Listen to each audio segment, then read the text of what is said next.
The room went quiet in a way that felt intentional. Not the respectful kind of quiet, but the kind that pretends not to notice you.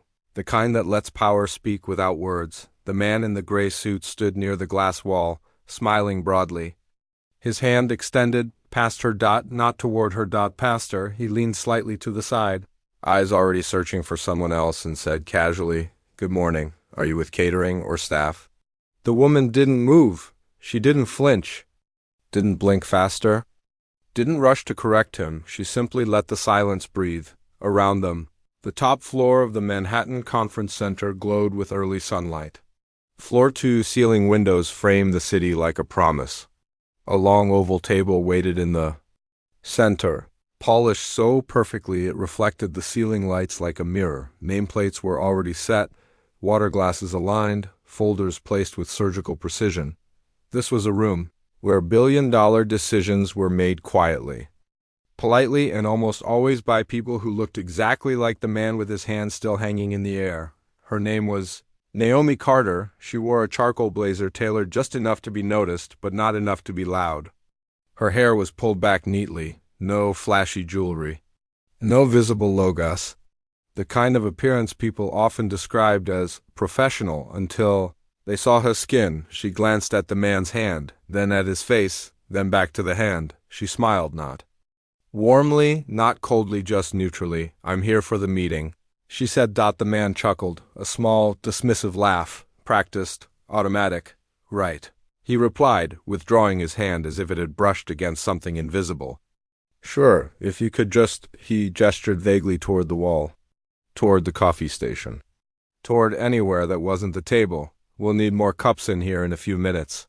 Naomi nodded once. "Of course," she said calmly, and stepped past him. That was the first thing that confused him. She didn't apologize. She didn't explain. She didn't hurry. She walked slowly, deliberately to the table. And took a seat, not at the edge, not near the door, but directly across from where the man in the gray suit was clearly supposed to sit. A few heads turned. A woman in a navy dress frowned slightly. A younger man adjusted his tie, glancing at the empty chair next to Naomi, then back at his tablet. The man in gray froze. "I'm sorry," he said, a sharp edge creeping into his voice now. "I think there's been a mix-up." Naomi opened the folder in front of her. Her name was printed there. In clean, black font. Carter, Naomi Gust. She didn't point it out yet. Instead, she said, "Is there a problem?" He stared at her, actually stared, like he was trying to solve a puzzle that shouldn't exist. "This seat is reserved," he said. "Yes," Naomi replied, "for me." A beat, a longer beat. The woman in navy cleared her throat. "Maybe she's with one of the partners?" The man in gray shook his head slightly as if annoyed by the suggestion. "No," he said. "I know everyone on this deal." Naomi finally looked up. "Do you?" she asked. Her voice was steady, calm, almost curious. The man straightened his jacket. "I'm Richard Halley," he said. "Senior Managing Director, North Point Capital." He extended his hand again, this time directly toward her. Naomi looked at it. DIDN single quotes. "Take it. I know who you are," she said. That unsettled him more than if she hadn't. "And I'm Naomi Carter." Silence again, this one heavier. Richard laughed once more, but it came out tighter. "All right, Naomi, and who are you representing today?" Naomi closed her folder. "I'll let the meeting begin," she said, "and then I'll answer that." Richard's jaw tightened. "We're on a schedule," he said. "And frankly, this is highly irregular." Naomi met his eyes. "So is assuming," she replied across the table. A man with silver hair shifted uncomfortably. "This deal is sensitive," Richard continued. "We're discussing a multinational merger. We can't have interruptions." Naomi nodded. "I agree." Another pause. Richard exhaled sharply. "Then I'll ask again. Who sent you?" Naomi leaned back slightly in her chair. "No one sent me," she said. "I'm here because I was invited." She reached into her bag and placed an embossed invitation on the table, not sliding it, not pushing it toward him. Just placing it there. Richard glanced at it, without touching it, didn't pick it up, didn't read it. "I don't recall approving this," he said. "That doesn't surprise me," Naomi replied. A few murmurs rippled. Quietly through the room, this was no longer invisible. This was becoming uncomfortable. Richard turned to the others. Can we take 5 minutes? There's clearly a misunderstanding. He looked back at Naomi. You can wait outside. Naomi didn't raise her voice, didn't argue. She simply said, no. One word. Clear. Firm. Final. The room stiffened. Richard stared at her as if she'd just spoken another language. I'm sorry, he said. I'm not leaving, Naomi repeated. This meeting concerns me. He leaned forward now, palms pressing lightly against the table.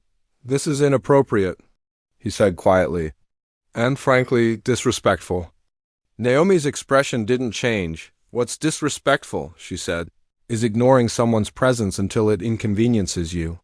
The words landed softly, but they landed. The silver-haired man cleared his throat again. Richard. Perhaps we should— No, Richard snapped, then caught himself. No, this is my deal, he turned back to Naomi. Last chance. Who do you work for? Naomi held his gaze. I don't work for anyone in this room, she said. A silence fell that felt sharper than before, somewhere outside. A siren wailed faintly. Richard laughed again, but this time no one joined him. All right, he said. Security will escort you out. Naomi didn't react, didn't panic, didn't plead. Instead, she reached into her bag again.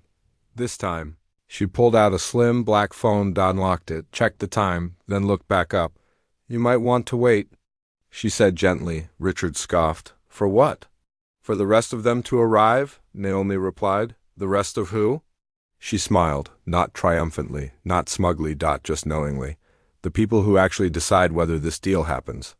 Richard opened his mouth to respond when the door opened, and everything shifted. The door didn't open dramatically, no slam, no announcement, just a quiet click, followed by the soft murmur of voices spilling into the room. Richard didn't turn at first, he was still staring at Naomi, irritation tightening his features, already rehearsing how he'd explain this disruption away.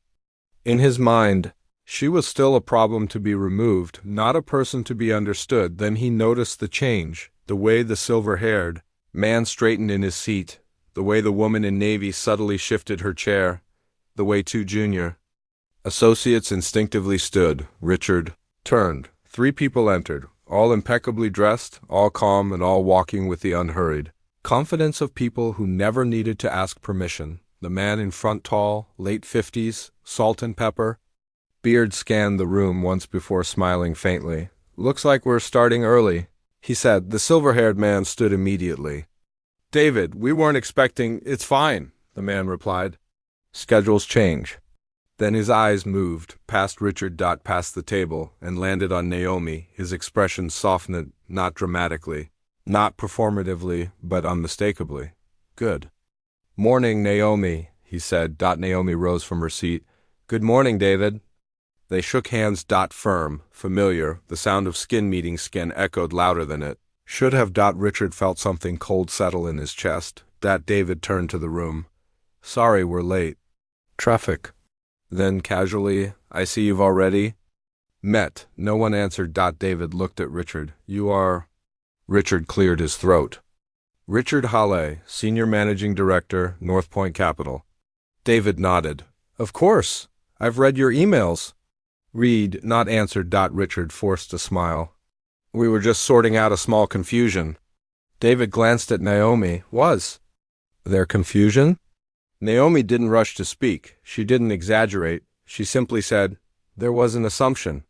David raised an eyebrow slightly. Ah, he said. Those are expensive. A few people chuckled nervously. Richard laughed too, but it came out thin. David gestured to Naomi's seat. Please. She sat. David took the chair beside her, not at the head, not opposite. Beside. That small choice sent a quiet ripple through the room. Richard remained standing, unsure whether to sit or speak. So, David said, opening his folder. Before we begin, can we confirm attendance? He looked around. Names were read, titles recited. Then he said, and Naomi Carter. Richard stiffened. Yes, David continued. She be representing Horizon Meridian for today's discussion. The room froze. Horizon Meridian. Someone dropped a pen. Another person's tablet. went dark as their grip tightened. Richard blinked. That's not Horizon Meridian hasn't what? Naomi asked calmly. Confirmed a representative, Richard said. We've been waiting weeks. David glanced at Naomi. Have we? Naomi smiled faintly. No.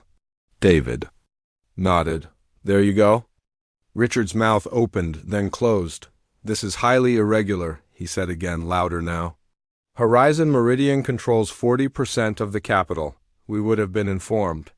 Naomi tilted her head slightly. You were... Richard scoffed. By who? Naomi slid a printed email across the table. Richard glanced at it. His name sat at the top. Sent 3 weeks ago. Unread. David leaned back. Richard, if I may be blunt, this deal doesn't exist without Horizon Meridian. I'm aware, Richard snapped, then caught himself. Of course I am. Good, David said pleasantly. Then you'll understand why Naomi's presence isn't optional. A silence followed. This time, no one filled it. Richard slowly took his seat. The meeting began. Slides appeared on the screen. Market, projections. Risk assessments. Growth strategies. For the first 10 minutes. Naomi said nothing. She listened. Watched. Noted. Who spoke over whom. Who made eye contact and who didn't. Who addressed David and who avoided looking at her when Richard spoke. He never looked in her direction. He framed every sentence as if she weren't there. We believe the merger will proceed smoothly once final approval is secured, he said. Eyes fixed on the screen, Naomi raised a hand, not sharply. Just enough. Richard hesitated, then ignored it. David noticed. Richard, he said gently. Naomi had a question. Richard forced a smile. Of course. Naomi lowered her hand. It wasn't a question, she said. It was a concern. She tapped her folder. Your projections assume labor stability across all regions. Richard nodded. Yes. That assumption is incorrect, Naomi said. A few heads turned. Richard stiffened. Our analysts disagree. Naomi opened her folder. Numbers filled the screen behind her. Different now. These figures are from last quarter, she said. They don't account for the strike negotiations currently underway, Richard frowned. Those talks are preliminary. Naomi met his eyes. They've already failed twice. A murmur spread. David leaned forward. Is that accurate? Naomi nodded. I spoke with the union leaders last night. Richard laughed. You spoke with... Yes, Naomi said, directly. The laughter died. You're basing $1 billion. Objection on conversations? Richard said. No, Naomi replied. I'm basing it on consequences. She clicked to the next slide. Projected losses. Appeared. Sharp. Clear. Undeniable. Double quotes. If this merger proceeds under the current timeline, she continued, you're looking at a 12% dip in year 1. David exhaled slowly. The silver-haired man rubbed his chin. Richard leaned back, crossing his arms. With respect, Naomi, this feels speculative? With respect, Naomi said, your confidence feels inherited. A few people shifted. David smiled slightly, but said nothing. Richard's jaw tightened. I don't appreciate the implication. Naomi didn't raise her voice. I'm not implying, she said. I'm observing. The room felt smaller now. Richard turned to David. Are we really going to derail months of work over accuracy? David interrupted. Richard hesitated. Naomi continued. There's more. She didn't rush. She never rushed. She explained supply chain.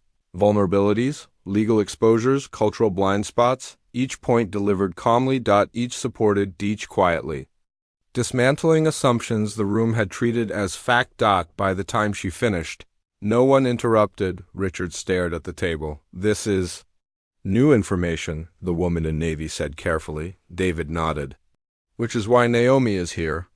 Richard finally looked at her. Really looked, not as staff, not as a disruption, but as a threat. You withheld this, he said. Naomi blinked once. No, you didn't ask. A beat. David closed his folder. Let's take a short break. Chairs scraped softly. People stood, murmuring. As the room emptied. Richard lingered. Naomi gathered her papers. Naomi, he said, voice low. May I speak with you privately? She paused. Then nodded. David watched them from the doorway, but didn't intervene. Richard gestured toward the window. The city sprawled below them. "I'll be honest," he said. "You caught me off guard?" Naomi said nothing. "I don't like being embarrassed," Richard continued. "And I don't think you intended to, but intentions don't erase impact." Naomi turned to face him. "Then imagine," she said, quietly, "what it's like to be dismissed before you speak." Richard inhaled sharply. "This deal is my responsibility," he said. "And Horizon Meridian Sudden assertiveness complicates things." Naomi studied him. "Does it?" she asked. "Or does it correct them?" Richard scoffed. "You're positioning yourself as an obstacle." Naomi shook her head. "I'm positioning myself as a safeguard." Richard stepped closer, not threatening, but tense. "You don't have final authority," he said. Naomi smiled faintly. "No," she agreed. "But I influence the people who do." Richard's phone buzzed. He glanced at it. His face changed. "What is it?" Naomi asked. He hesitated, then showed her the screen. An email, subject line, merger approval updated CONDITIONS sender. Horizon Meridian Executive COMMITT. And Naomi read the first line, then looked up. Richard swallowed. "They want to revise the deal," he said quietly. Naomi nodded. "Yes, how?" he asked. She met his eyes completely. The door opened behind them. David returned. "Break's over," he said. "And Richard? Yes?" David's voice was calm. "They're waiting on Naomi's decision." Richard felt the floor shift beneath him.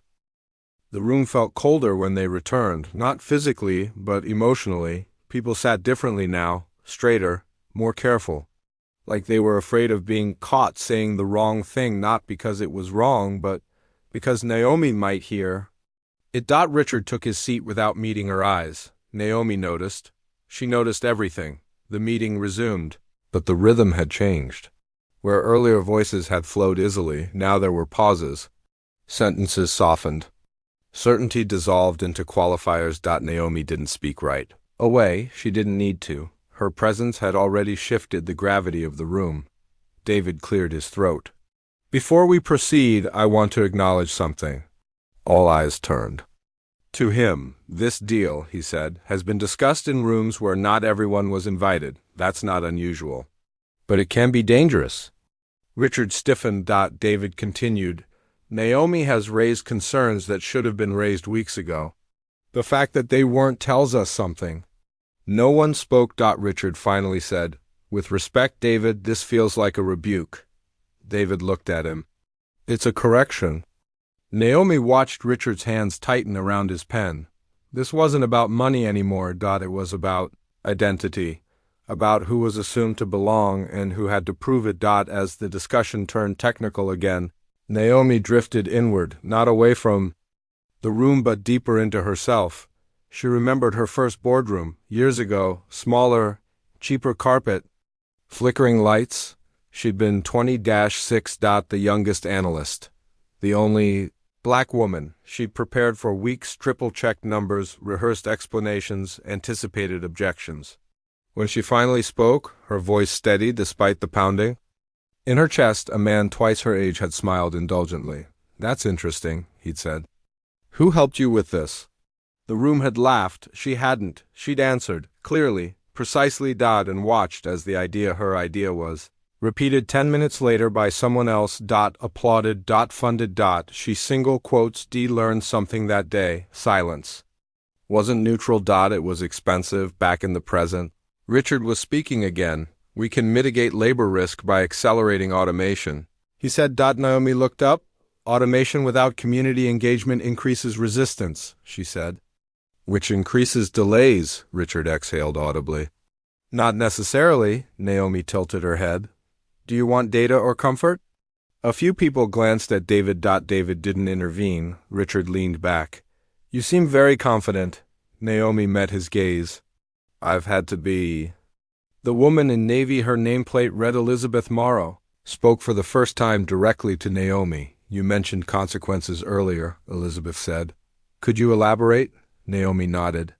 "When people feel erased, they push back. Not violently, strategically." Richard scoffed softly. Naomi continued anyway.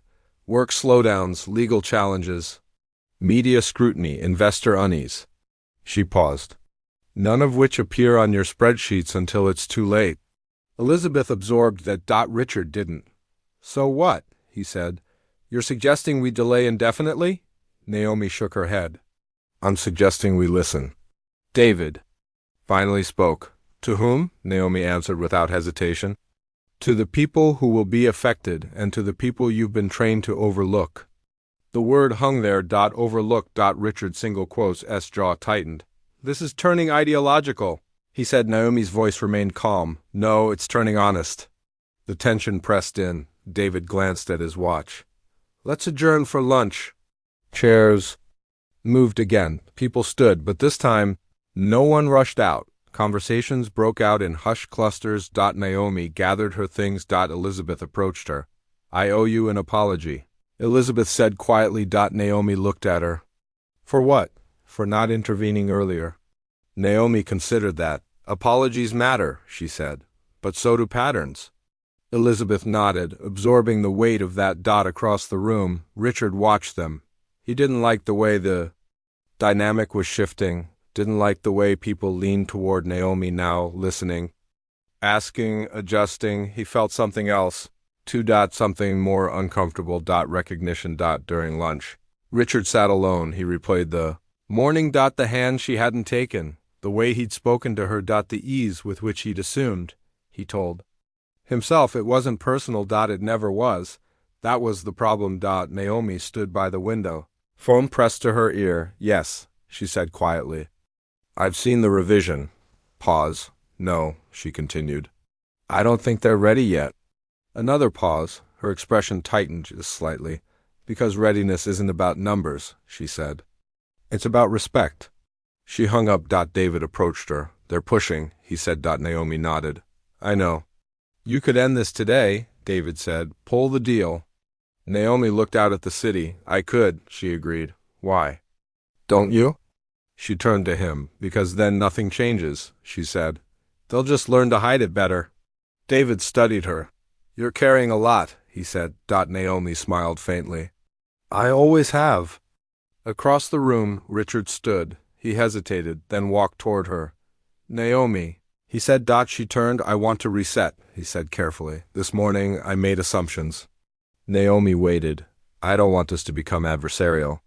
Richard continued. Naomi held his gaze.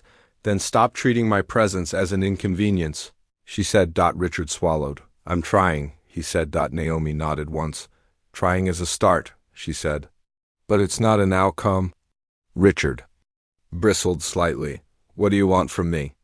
Naomi didn't answer immediately. She looked around the room. At the people, watching, pretending not to. At the structure that had shaped all of them.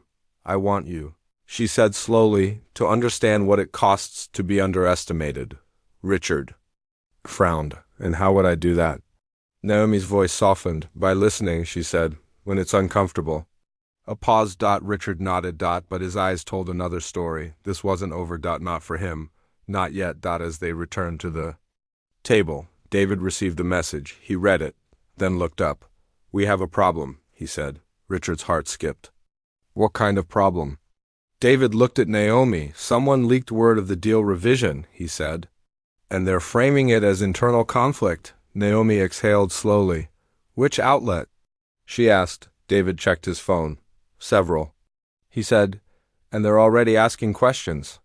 Richard felt the room tilt again. This time, the threat wasn't Naomi. It was exposure, and the system was about to close ranks. The headlines didn't scream, they whispered. That was worse. Sources say. Horizon Meridian hesitates amid internal disagreements. Unnamed representatives raise concerns over merger stability. Questions emerge around leadership alignment. No names. No context. Just enough to create doubt. The kind of doubt that moves markets before facts have time to catch up. By mid-afternoon, phones buzzed constantly around the table. Legal teams were alerted. PR consultants dialed in. A quiet urgency replaced the earlier tension. Naomi felt it immediately. The shift. This wasn't about Richard anymore. This was the system responding to discomfort closing in, reshaping the narrative to protect itself. David stood at the head of the table now. We need to control the message, he said. If investors think Horizon Meridian is divided, they'll panic, Elizabeth finished. Richard spoke up. This is exactly why airing concerns publicly is dangerous. Naomi looked at him. I didn't leak anything. I didn't. Say you did? Richard replied quickly, but the implication hung there. Naomi felt it land not just on her, but on the space around her. David noticed. Let's be clear, he said. No one here has evidence of a leak source, Richard nodded. Of course. But his eyes didn't leave Naomi. The meeting fractured into parallel conversations. Legal language, crisis strategy, damage control. Naomi sat quietly, hands folded. This was familiar. When discomfort arises, find a body to carry it. She remembered another room. Another crisis, years ago, when a project she'd warned against failed spectacularly. The post-mortem meeting had been brutal, not because she was wrong, but because she was visible. You should have pushed harder, they'd said. You should have spoken up. She had, but no one remembered that. Responsibility, she'd learned, was selective. Back in the present, David turned to her. Naomi, he said. Your perspective? All eyes snapped to her. The air tightened. This was the moment systems loved. Invite the voice. Then isolate it. Naomi inhaled slowly. The narrative is doing what narratives do, she said. It's simplifying, Richard interjected. Complicating our timeline. Naomi didn't look at him. The problem isn't the leak, she continued. It's the readiness, Elizabeth frowned. You keep saying that. Yes, Naomi replied, because it keeps being true. David leaned forward. Spell it out, Naomi nodded. You want certainty without accountability, alignment without inclusion, speed without trust? Richard shook his head. That's not fair. Naomi met his eyes. Isn't it? A silence followed. David exhaled. Investors are calling, Naomi nodded. I know. What do you suggest? Elizabeth asked. Naomi paused. This was the line, the one she'd crossed before. Speak and be blamed. Stay silent and be erased. She chose neither. Bring them in, she said. Richard frowned. Who? The people you've been discussing without, Naomi replied. Elizabeth blinked. That's not standard. Naomi smiled faintly. Neither is pretending this is just a communications issue. David considered this. Richard leaned forward. This is spiraling. Naomi turned to him. It's surfacing, he scoffed. Same difference? No, Naomi said quietly. One heals, one hides. David raised a hand. Enough. He looked at Naomi. If we do this your way, what happens? Naomi answered honestly. It slows down. It gets messy and it becomes real. Richard laughed once, sharply. That's not reassuring. Naomi met his gaze. It's accurate. David leaned back, weighing. Before he could respond, a junior associate entered the room. Sorry, she said. We have a situation. David stood. Go on. North Point's largest institutional partner is requesting clarification, she said. They're concerned about leadership cohesion. All eyes turned to Richard. Richard felt heat rise in his chest. This is exactly what I warned about, he said. This uncertainty, Naomi interrupted gently. Was already there? Richard snapped his head toward her. You're enjoying this. Naomi didn't flinch. I'm surviving it, she said. The room went quiet. David looked between them. Richard. He said carefully, Did you respond to Naomi's initial outreach? Richard hesitated. Then nodded. I didn't prioritize it. David raised an eyebrow. Why not? Richard opened his mouth and realized there was no answer that wouldn't expose him. David sighed. That's part of the problem. Richard felt something shift, not just in the room. In himself. He'd spent years believing competence spoke for itself. That merit rose naturally, but here was Naomi calm, prepared, precise, having to defend her presence at every turn, and the system was still pushing back. Elizabeth broke the silence. This is becoming personal. Naomi looked at her. It always is. David checked his phone again, then looked up, expression serious. We have another issue, he said. Naomi's shoulders tightened slightly. What now? David hesitated. Several board members, he said, are questioning whether Horizon Meridian's representative should continue in this role. The words landed hard, not because they were loud, because they were strategic. Naomi felt it, the isolation closing in. This was the move. When the system feels threatened, it questions legitimacy. Richard didn't speak. He didn't have to. The doubt had already been planted. David continued. They're suggesting we proceed with an alternative liaison. Naomi nodded slowly. Of course they are, she said. Elizabeth looked unsettled. That seems extreme. David met Naomi's eyes. They're asking if you're authorized to make final decisions. The room held its breath. Naomi felt the familiar weight pressed down. Not fear. Fatigue. Double quote. How would you like me to respond? David asked. Naomi straightened.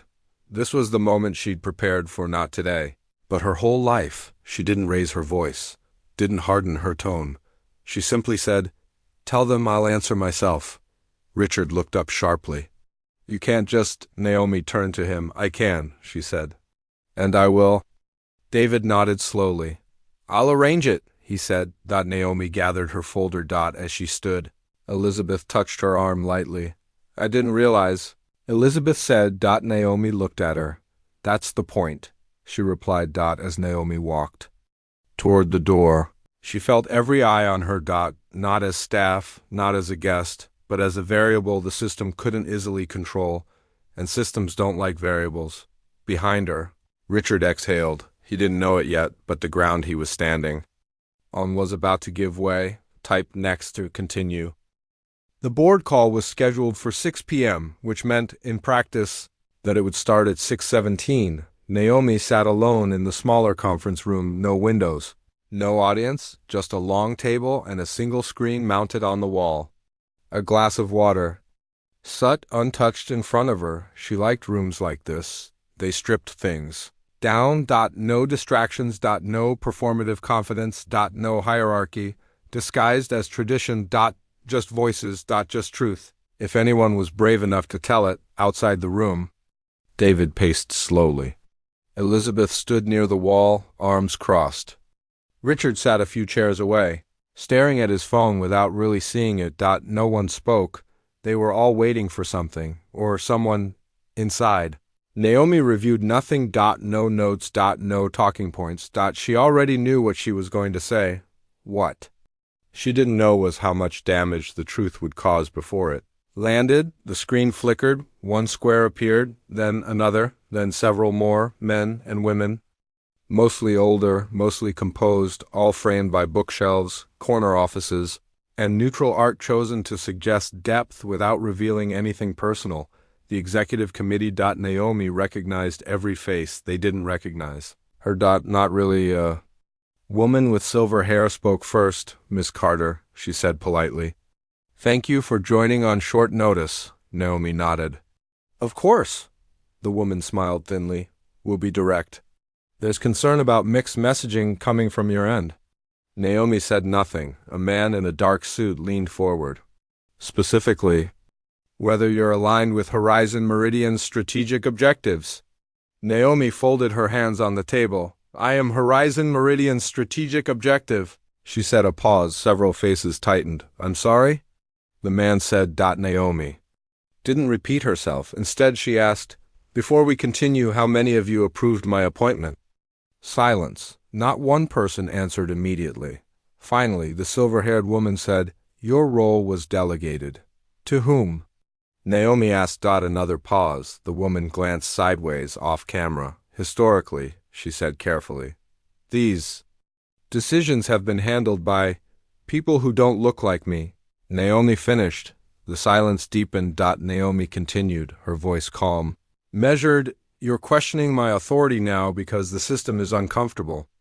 Not because I lack it. The man in the dark suit frowned. That's not fair. Naomi tilted her head. Then answer the question.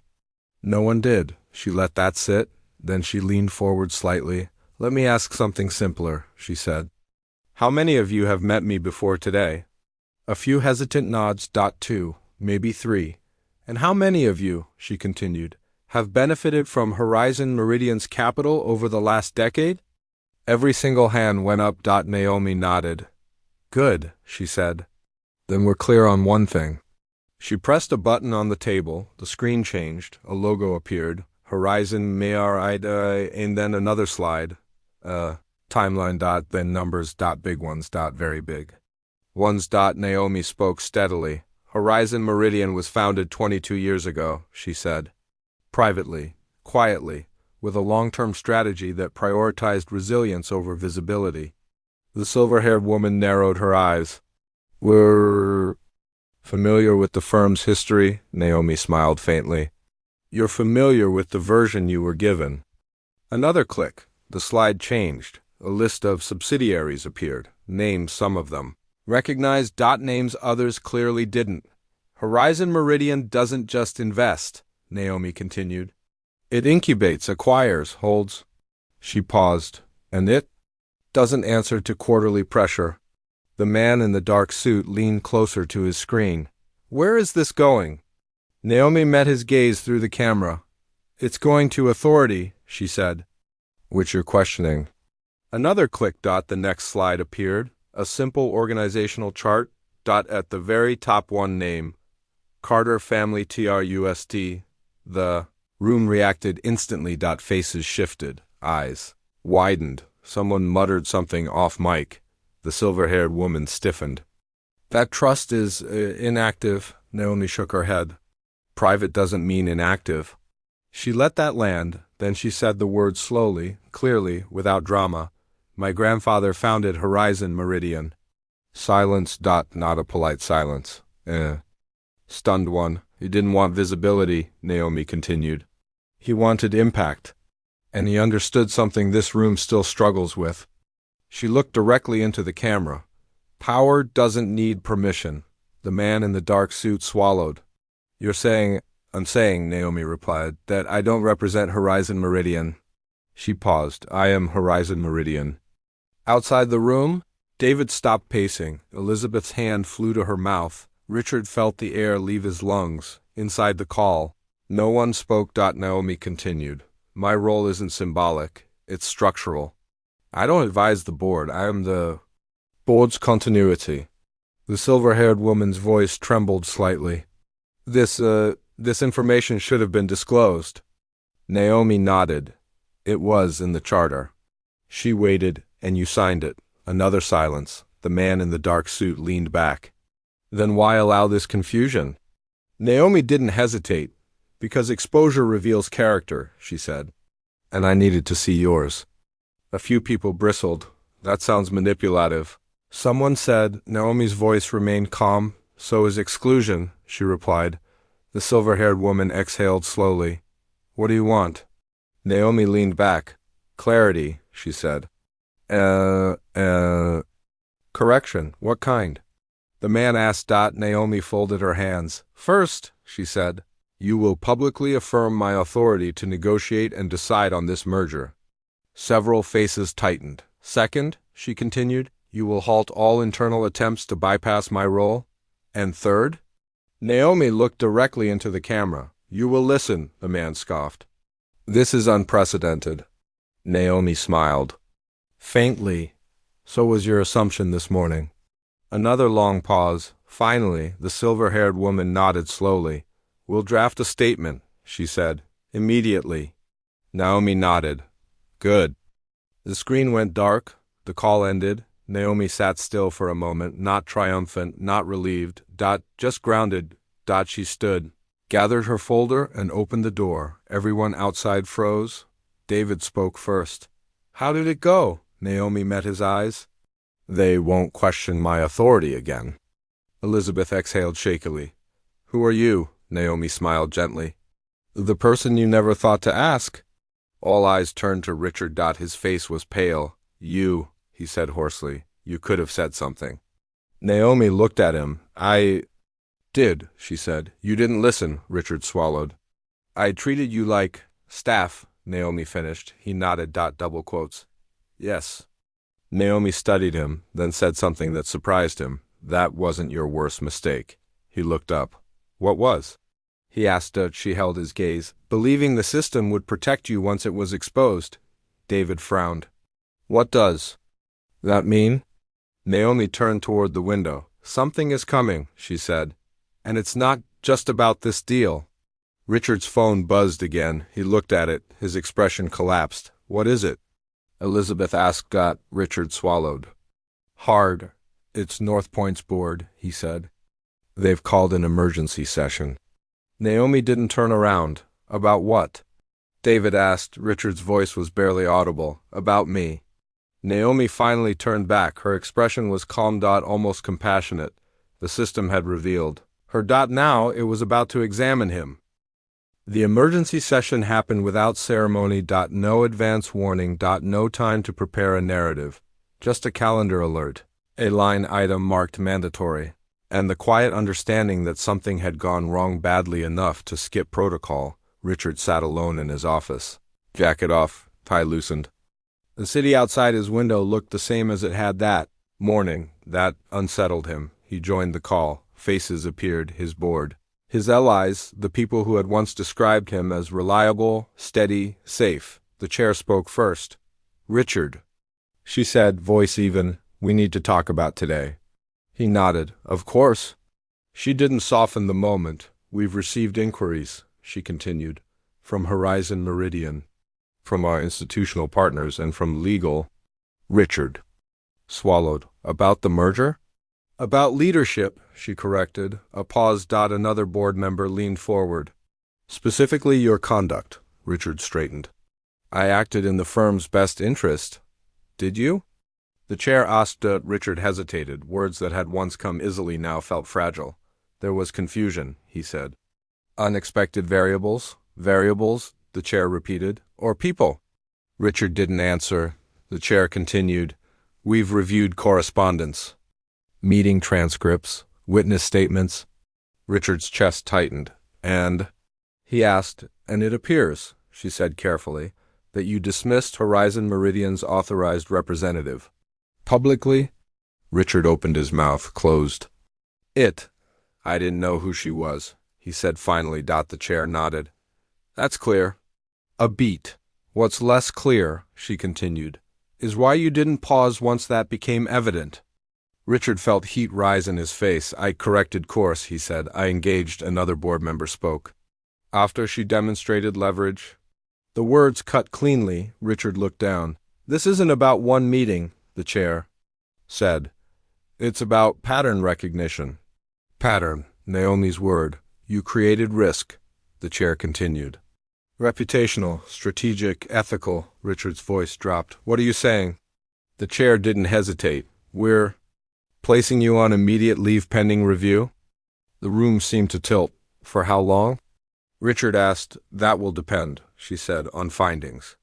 The call ended, just like that. No yelling. No. Spectacle. Just consequence? Richard sat in silence long after the screen went dark. For the first time in his career, the system didn't cushion him. It measured him, across town. Naomi stood at the conference table, reviewing the revised merger draft. David and Elizabeth sat across from her. They accepted all three conditions. David said, No pushback. Naomi nodded. As expected, Elizabeth studied her. You knew this would happen. Naomi looked up. I knew it was possible. That's not the same, Elizabeth said. Naomi smiled faintly. It's enough. David leaned back. You didn't have to let it go this far. Naomi met his eyes. Yes, I did. Why? Elizabeth asked. Naomi closed the folder. Because if I had revealed myself earlier, she said, the lesson would have been about power. She paused. Now it's about behavior. David considered that. And the deal? He asked. Naomi opened the folder again. The deal will proceed. Elizabeth blinked. After everything? Naomi nodded. Yes. David frowned slightly. Why not walk away? Naomi looked at him. Because walking away doesn't teach accountability, she said. It teaches avoidance. Elizabeth absorbed. So what happens now? David asked. Naomi slid the folder across the table. We restructure, she said. We slow the timeline. We bring in community representation. We adjust leadership oversight. David raised an eyebrow. North Point won't like that, Naomi smiled calmly. North Point doesn't have to. Later that evening, the full room reconvened. Different energy now. No posturing. No Performative confidence, just attention. Richard's chair was empty. No one mentioned it. Naomi took her seat, not across from anyone this time, but at the center. Didn't claim it. It was offered. David opened the meeting. We're here to finalize terms. Naomi nodded. Good. As discussion unfolded, something subtle but profound shifted. People waited before speaking, asked questions instead of asserting conclusions, adjusted. Language. It wasn't perfect, but it was different. At one point, a junior associate raised a concern hesitantly. Naomi turned to her. Say it. The associate swallowed. I might be wrong, but you're allowed. Naomi said gently. The associate spoke, and the room listened. When the meeting ended, Elizabeth lingered. I've been thinking, she said, about this morning. Naomi looked at her. I didn't see you, Elizabeth continued. Not really. Naomi nodded. Most people don't, Elizabeth hesitated. How do we fix that? Naomi didn't answer immediately. You don't start by fixing, she said finally. You start by noticing. Elizabeth nodded slowly. Outside, the city lights flickered on. Naomi stood by the window one last time that night. David joined her. You know, he said, some people are going to say this was calculated. Naomi smiled faintly. It was. Does that bother you? He asked. She shook her head. What would bother me, she said, is pretending systems change by accident. David considered that. You could have broken him, he said quietly, publicly. Naomi looked at her reflection in the glass. I didn't want to break him, she said. I wanted him to see. And if he doesn't? David asked. Naomi turned back to the room. Then someone else will, she said. Eventually. Down the street, Richard packed a box. Not dramatically. Just methodically. Awards. Photos. A plaque he'd once been proud of. He paused when he found a business card. Naomi. C-A-R-T. He stared at it. Not with anger, with understanding. Too late. But real. He placed it carefully in the box the next morning. A statement was released. Clear. Concise. Unambiguous. Horizon. Meridian affirms Naomi Carter's full authority and leadership in all current and future negotiations. Markets. Stabilized. Confidence. Return. Not because the problem disappeared, but because it had been named weeks later. Naomi sat in a different room, smaller, quieter. Across from her sat a group of young analysts, diverse, nervous, hopeful. One of them asked, How did you stay calm? Naomi smiled. I wasn't calm, she said. I was prepared. For what? Another asked. For being underestimated? Naomi replied. A pause. Does it ever stop? Someone asked. Naomi considered the question. Then answered honestly. No, she said. But it stops defining you. She stood. The meeting ended. Outside, someone extended a hand to her. She took it. Firmly. On equal ground. Not because she demanded it, but because the room had learned, and somewhere far from the table that started it all, the system adjusted not out of kindness, but out of necessity, because once exposed, it could no longer pretend.